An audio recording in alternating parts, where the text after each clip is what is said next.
Okay, this is question 14 from the AQA AS Specimen Paper 1. We've got a man of mass 80 kilograms travelling in a lift and it's rising vertically, and the lift is decelerating at a rate of 1.5 meters per second squared, and we have to find the magnitude of the force exerted on the man by the lift. So we'll start with a diagram showing the forces being exerted just on the man. Here's our particle. The man has a weight acting downwards of 80 g. The lift is exerting a normal reaction force upwards on the man, which has magnitude r. We're also told two pieces of information to do with the acceleration. We're told the lift is rising vertically, but we're also told that it's decelerating at 1.5 meters per second squared. So if it's rising and decelerating, that means the direction of acceleration is downwards.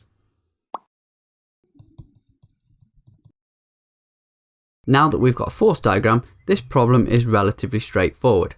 As it's accelerating downwards, we'll resolve with downwards being the positive direction. We've got 80 g acting downwards. We've got the normal reaction force acting upwards, so 80 g minus r is the net force. And that equals mass times acceleration, which will be 80 times 1.5. We can rearrange this. Imagine moving the r onto one side and the 80 times 1.5 onto the other. That would leave us with r equals 80 g minus 80 times 1.5.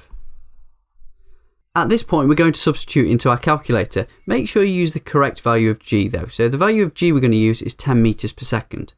So we're going to do 80 times 10 minus 80 times 1.5, which gives us 680 newtons. However, this isn't quite our final answer, because in the question, as we're told g is 10 meters per second, that is an indication that we need to round our answer to one significant figure. So our final answer should be 700 newtons. If you leave your final answer as 680, you'll lose the final mark for rounding to an appropriate degree of accuracy.